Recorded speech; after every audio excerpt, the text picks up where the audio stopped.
आपके साथ, आपके बच्चों के साथ, आपके बुजुर्गों के साथ, आपके जो प्रोडक्ट आपने तैयार किया है, खेती में जो आपने बनाया है, जो मेहनत आपने की है, आप दर्जी हो, वकील हो, सेना में हो, पुलिस में हो, डॉक्टर हो, आप खेत मतलब कुछ भी काम करते हो और अपनी मेहनत से आप कुछ कमाते हो, आपकी मेहनत को किस तरह से खाया जाता है, आपका पूरा गांव कैसे लूटा जाता है, पूरा गांव नहीं पूरा देश, यानी आपके घर के प्रत्येक सदस्य की मेहनत को, सामान को, धन को किस तरह से खराब किया जाता है, उसका एक मुजाहरा आपको दिखाते हैं, उसका एक निशानी आपको दिखाते हैं, सबूत आपको दिखाते हैं प्रैक्टिकल चीज़ों के आधार पर, ताकि आप जब अपने गांव में जाओ, जब आप लोगों से बात करो तो आपकी समझ हर एंगल से डेवलप की गई हो। तो हम लोग कॉल करते हैं अपने राजू भाई को कि वो सारी बात आप सब लोगों को डिटेल में बताए और अपनी जो भी सब्जी ये लेकर के आए हैं पंचकुला से, ये अच्छे से बेच करके जाएं। नमस्कार, मेरा नाम राजू है। आज मैं आपको ये सिस्टम बताऊंगा कि हम कैसे धीरे धीरे करके 80 करोड़ लोग गरीब हो गए। वो कोई सॉफ्टवेयर है जिसके थ्रू आज 80 करोड़ हुए हैं, फिर 90 करोड़ होंगे, फिर धीरे धीरे करके सबको गरीब होना ही पड़ेगा। आज भले ही कोई अमीर दिख रहा हो, मैं दिख रहा हूँ, कोई और दिख रहा है, वो धीरे धीरे करके सबको गरीब होना पड़ेगा। ऐसा सिस्टम चल रहा है। वो क्या है, पहले पीछे इतिहास में जाते हैं। ये 1 किलो चावल है और यहाँ पे मान लेते हैं 10 किसान बैठे हुए हैं। जब भी 1 किलो चावल आप देते हैं तो आपको आधा किलो ही दाल या चना मिलता है। क्यों? क्योंकि चावल को उगाने में जितना मेहनत लगता है, दाल को उगाने में उससे 2 गुना ज्यादा मेहनत लगता है। मतलब अगर हम इतना बड़ा खेत है, 5 लोग मिलके चावल उगाएं और उतने ही खेत में दाल उगाया जाए तो दाल आधा होगा, मान लेते 50 क्विंटल होगा, और 100 किलो क्विंटल जो है चावल होगा। तो चावल इसीलिए 2 गुना मिल रहा है, मतलब 1 किलो मिल रहा है, उसके बदले में दाल आपको आधा किलो ही मिल रहा है। लेकिन चीनी बराबर मिल रहा है, 1 किलो का 1 किलो ही मिल रहा है। क्यों? उतना ही मेहनत में उतना ही चीनी हो जाता है। लेकिन जीरा मरीच ये अगर लें तो ये 200 ग्राम ही मिल रहा है। क्यों? क्योंकि वो उससे 5 गुना ज्यादा महंगा है, क्योंकि वो 5 गुना ज्यादा कम हो रहा है, 5 गुना कम हो रहा है। केसर और ज्यादा महंगा है, सालों भर मेहनत करते हैं तो इतनी सा केसर निकलता है, इसलिए वो सबसे ज्यादा महंगा है। तो हम आपस में क्या कर रहे हैं, ऊर्जा का लेन देन कर रहे हैं। आलू आपको 2 किलो मिल जाता है क्योंकि आलू ज्यादा हो जाता है। इतने से ही खेत में आप आलू उगाएंगे तो ज्यादा आलू होगा, चावल कम होगा, दाल और कम होगा, केसर उगाना चाहें तो वो और कम होगा। तो एक्चुअली आपस में हम लेन देन सामान का नहीं कर रहे हैं, ऊर्जा का कर रहे हैं। कल कोई एक आदमी आके रसगुल्ला बनाने लगे या आलू छोड़ के रसगुल्ला बनाने लगे तो उनका प्रोडक्ट क्या हो गया? अब रसगुल्ला। 1 किलो चावल में वो पांच रसगुल्ला दे देंगे आपको। और ये ऐसे ही निरंतर चलता रहा 1600 शताब्दी के पहले, जब तक ईस्ट इंडिया कंपनी यहां नहीं आया था, ये ऐसे ही चलता रहता था। ऐसा कभी नहीं हुआ कि 1 किलो चावल दिया तो 100 ग्राम दाल मिला, आधा किलो ही दाल मिलेगा। वो फिक्स था पैमाना। लेकिन ये गड़बड़ तब शुरू हुआ कि जब भी आप 1 किलो चावल देते थे तो आधा किलो दाल मिलता था। अब ये चल गया रुपया। रुपया के पहले एक कहानी और है कि जब ये सारे सामान चल रहे थे, लेकिन कुछ ऐसा स्थिति आया कि आपको ये प्रोडक्ट चाहिए ही नहीं, आपको बाहर का कोई सामान चाहिए। बाहर का सामान लेना है या किसी दूसरे गांव से लेना है, वो आपसे चावल मांगने रहे। तो एक कॉमन चीज डेवलप हुआ, सोना या चांदी, कि 1 आना अगर चांदी देंगे तो आपको 1 किलो चावल मिल जाएगा, या 1 आना चांदी देंगे तो आधा किलो दाल या चना मिल जाएगा, या 1 आना चांदी देंगे तो आपको 1 किलो चीनी मिल जाएगा, या 1 आना चांदी देंगे तो 100 ग्राम मिर्च मिल जाएगा, या 1 आना चांदी देंगे तो 100 ग्राम जीरा मिल जाएगा। इस तरह से ये पैमाना फिक्स हुआ, एक मीटर फिक्स हुआ। जैसे मीटर है, एक ही मीटर से आप हर तरह का कपड़ा मेजर कर लेते हैं, पैंट का भी, शर्ट का भी, साड़ी भी, चुन्नी भी, कंबल भी, कुछ भी मेजर करना हो तो मीटर तो स्टैंडर्ड है।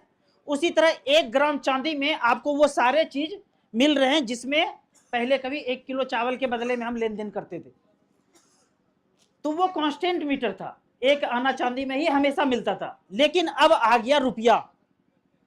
ये रुपया जब आया तो आरबीआई ने धारा 26 में कहा कि वो 1 आना जो चांदी है हम उसको रख करके ही ये रुपया दे रहे हैं, जब ये रुपया लौटाओगे तो वो चांदी या सोना आपको वापस मिल जाएगा। तो यानी कि अगर 1 किलो चावल या आधा किलो दाल या 1 किलो चीनी या मिर्च आपको 50 रुपया में आज मिल रहा है, ये तो कागज है ना।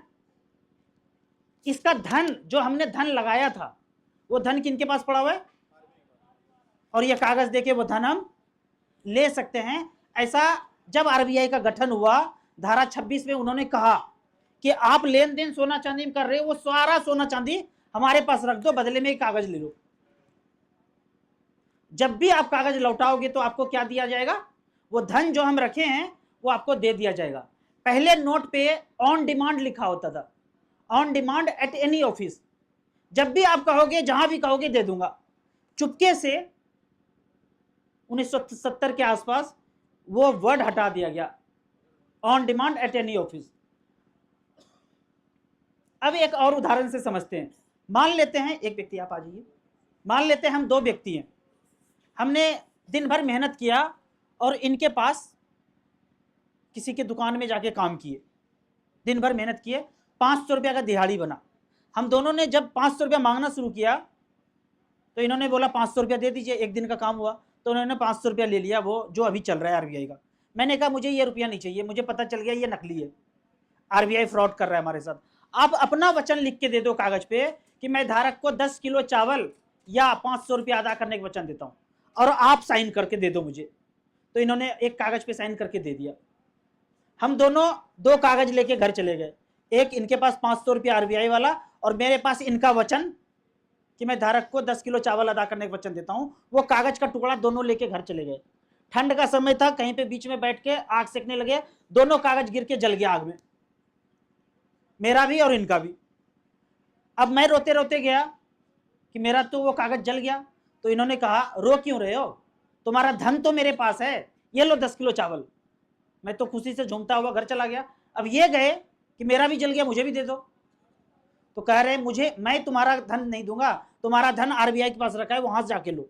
तो आरबीआई इनको क्या देगा, फिजिक्स का नियम है, ऊर्जा कांस्टेंट होता है। हम दोनों ने जो ऊर्जा लगाया वो कहीं ना कहीं ऊर्जा है, उस ऊर्जा के बदले में मुझे क्या मिला, 10 किलो चावल।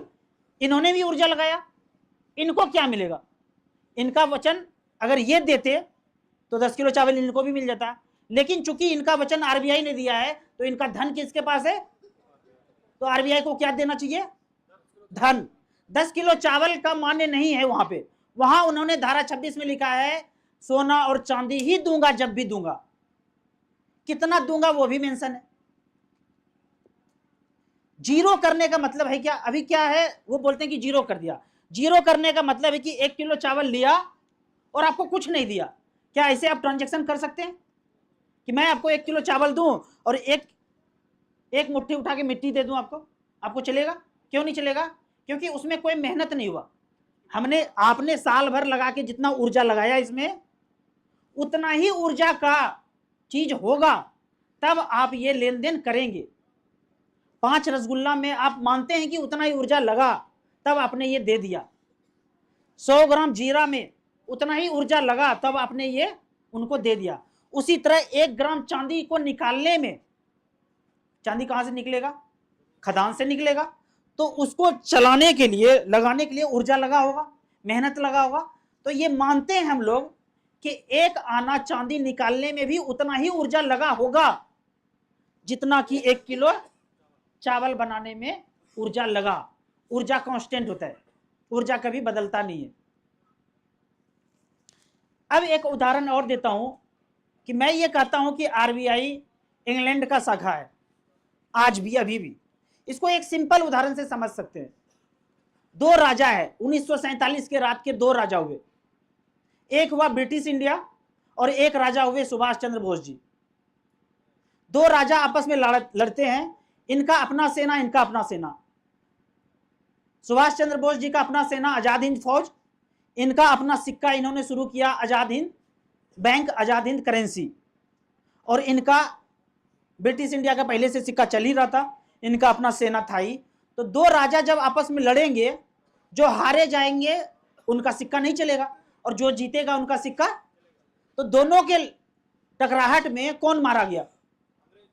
सुभाष चंद्र बोस जी मारे गए, आजाद हिंद फौज पूरा खत्म हो गया। तो जो बचा उसी का सिक्का आज चल रहा है। कौन बचा? British India, RBI.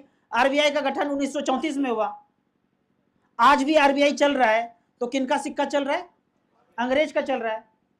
इसीलिए जब हम दोनों उनके पास धन मांगने गए, ये कि मेरा 500 रुपया जल गया, मुझे वो धन दे दो, तो आरबीआई बोलते हैं कुछ नहीं दूंगा। क्यों?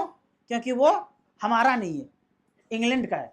अगर ये सुभाष चंद्र बोस जी का बैंक होता, आजाद हिंद बैंक, आजाद हिंद करेंसी होता, तो वो धन उनके पास होता। अगर ये रुपया जल गया है तो भी वो धन हमें मिल जाता। मान लेते हैं कि आप 1 साल मेहनत किए, मेहनत करके 1 लाख रुपया घर में जमा करते जा रहे हैं। फिजिक्स का नियम है, ऊर्जा कांस्टेंट होता है, ऊर्जा कभी क्षय नहीं होता है, बर्बाद नहीं होता है। तो आपने 1 लाख रुपया जमा कर लिया और एक दिन घर में आग लग गया, वो जल गया। तो जला तो कागज ना, उसका धन किसके पास रखा हुआ है? 1 लाख रुपया का धन वहां पड़ा हुआ है। हम क्लेम करेंगे तो वो धन हमें मिलना चाहिए, पर वो देंगे नहीं। क्यों? क्योंकि वो अपना नहीं है। यही अपना होता, स्वराज होता, पूर्ण स्वराज मिला होता सुभाष चंद्र बोस के थ्रू, तो वो कहते थे कि जल गया है तो भी तुम्हारा धन मेरे पास रखा हुआ है, वो धन मैं आपको लौटा दूंगा। इनके पास मैं रोज काम करता जाऊं और 500-500 रुपया इनका वचन मैं लेके रखूं 1 महीने तक, और 1 महीने के बाद मेरा सारा कागज जल जाए, फिर भी इनके पास चावल रखा हुआ है, वो सारा चावल ये मुझे दे देंगे ना। तो क्या ये बड़ा हुए मेरे नजर में, या आरबीआई बड़ा हुआ? मेरे नजर में तो ये बड़ा हुआ। तो आरबीआई फ्रॉड कर रहे हैं ना। आपके जेब से अगर पैसा कट जाए, जल जाए, खो जाए, फिर भी क्लेम होने पे वो पैसा, धन वहां से मिलना चाहिए था, मिल नहीं रहा है। इसका सिंपल अर्थ है कि आरबीआई हमारा नहीं है, आरबीआई इंग्लैंड का एक शाखा है। थैंक यू, यही बताना चाह रहा था। Thank you.